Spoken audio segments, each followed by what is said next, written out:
사람의 마음은 말투 속에 숨어 있습니다. 겉으로는 부드럽게 웃고 있어도 말의 방향과 어조, 선택하는 단어들 속에는 그 사람의 욕심과 불안, 비교심과 분노, 그리고 마음의 습관이 고스란히 드러나죠. 그래서 부처님은 사람의 마음을 알고 싶다면 말투를 보라고 하셨습니다. 말은 마음의 자취이고 말투는 그 사람의 업이 드러나는 자리이기 때문입니다.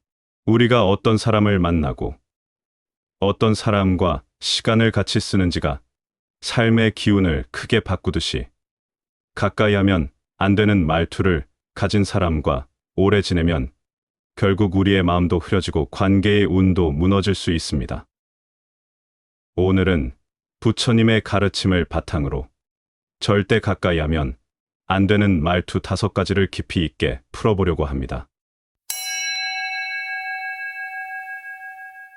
첫 번째는 남을 비교하는 말투입니다. 부처님은 비교하는 마음은 고통을 만든다고 하셨습니다. 비교는 겉으로는 조언처럼 들릴 수 있지만 실제로는 상대의 마음을 가장 깊게 흔드는 독성 언어입니다. 누구는 잘하는데 너는 왜 그래? 걔처럼 좀 해봐. 그 사람은 이렇게 했다더라. 이런 말들은 상대의 자존감을 깎아내리고 열등감과 불안을 키웁니다. 비교하는 사람은 대부분 자신의 불안을 상대의 마음 위에 올려놓는 방식으로 대화를 이어갑니다. 심리학에서도 비교는 관계의 신뢰를 깨고 상대에게 나는 부족한 사람이라는 잘못된 자기 이미지를 심는 가장 위험한 대화 패턴이라고 설명합니다. 부처님 가르침에서 비교는 단순한 말의 문제가 아니라 마음의 집착에서 비롯된 행동입니다. 비교하는 사람 곁에 오래 있으면 본인도 모르게 마음이 흔들리고 자신을 믿는 힘이 약해질 수 있습니다. 두 번째는 남을 판단하고 비난하는 말투입니다. 틱나탄 스님 역시 판단적 언어를 깊이 경계했지만 그보다 훨씬 오래전부터 부처님은 판단하는 말은 그 사람의 마음을 찌르는 칼이다라고 말씀하셨습니다. 저 사람은 원래 그런 사람이야. 내가 보니까 문제 많은 사람이더라. 그 사람은 틀렸어. 이런 말투는 단순한 의견이 아니라 상대를 단정하고 규정하며 마음의 상처를 남기는 방식입니다. 판단과 비난의 말투를 가진 사람은 주변 사람의 기운을 흐리게 만들고 대화를 통해 자신만의 우월감을 확인하려는 심리를 갖고 있는 경우가 많습니다. 이런 말투를 가까이 할수록 자신도 모르게 세상을 부정적으로 보게 되고 마음의 여유가 사라지며 타인을 향한 신뢰 역시 약해지기 쉽습니다. 부처님은 비난의 말은 그 자신에게 돌아온다고 하셨습니다. 독성을 품은 말투를 가진 사람과 가까이 하는 것은 스스로의 마음에도 독을 들이는 것과 같습니다. 세 번째는 불평과 투덜거림이 습관이 된 말투입니다. 부처님이 가장 경계한 언어 습관 중 하나입니다. 왜 나만 이런 일이 생겨? 난 운이 없어. 짜증나. 귀찮아.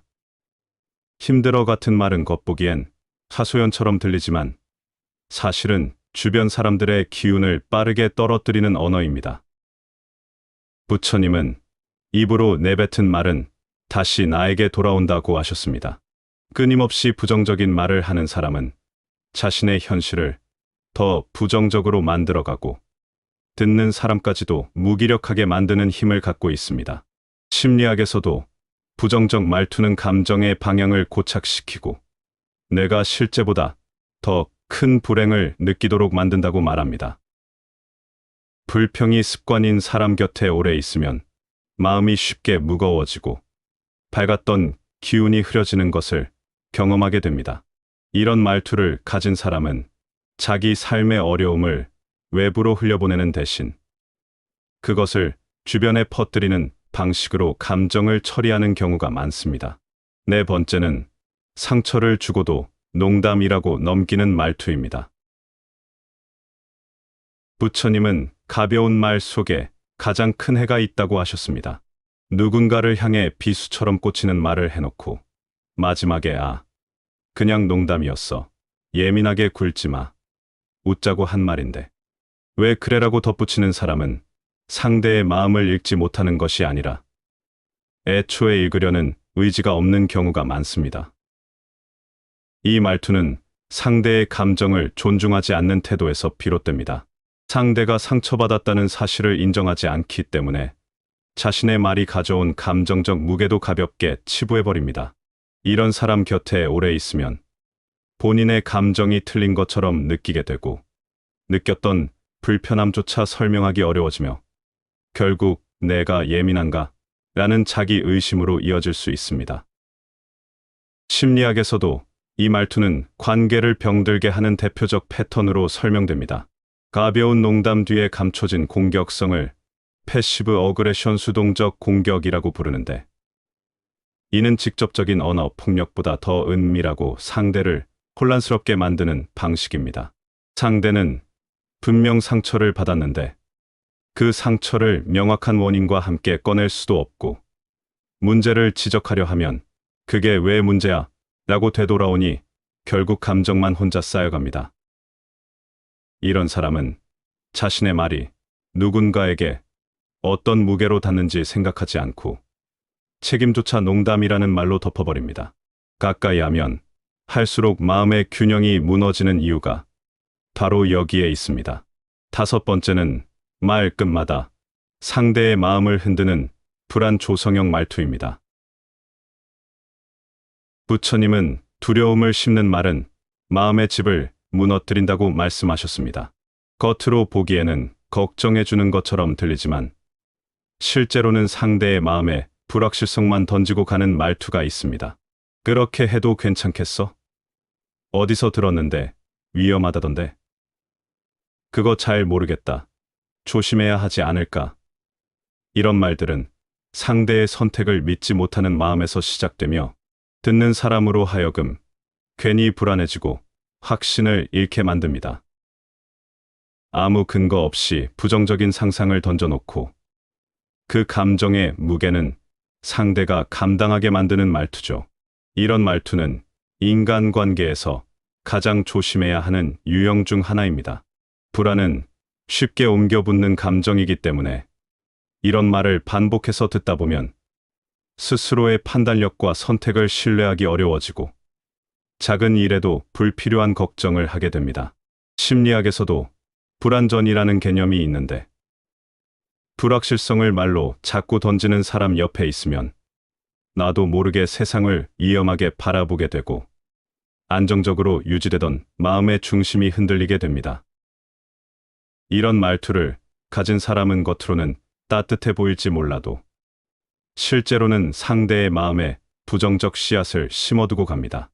부처님이 이런 사람을 경계하라고 하신 이유는 이 말투가 관계를 통해 상대의 기운 전체를 흔들어버리기 때문입니다.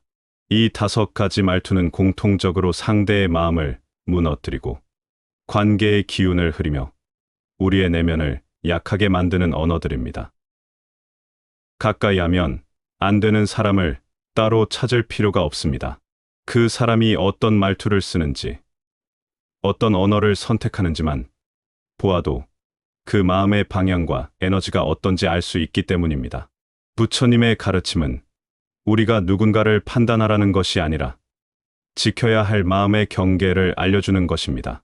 누군가의 말투가 나를 흔들고 불안하게 만들고 스스로를 의심하게 만든다면 그 관계는 이미 마음의 경계선을 넘고 있다는 의미입니다. 말투는 가벼워 보이지만 실제로는 관계의 기운과 삶의 방향을 바꾸는 힘을 가지고 있습니다. 오늘 설명드린 말투가 주변에 있다면 그 사람을 비난하거나 밀어내라는 것이 아니라 애청자분들의 마음을 조금 더 단단하게 지키라는 의미로 받아들이시면 좋겠습니다. 나를 흔드는 언어에서 한 걸음 물러나는 것만으로도 삶은 훨씬 가벼워질 수 있습니다. 이 영상이 마음의 기준을 세우는데 도움이 되었다면 앞으로의 인간관계가 더 편안하고 균형 있게 이어지기를 바랍니다. 영상이 마음에 드셨다면 구독과 좋아요, 멤버십 가입 하이프 점수로 응원의 힘을 보태주세요. 여러분의 하루가 따뜻하게 채워지기를 진심으로 응원합니다. 시청해 주셔서 감사합니다.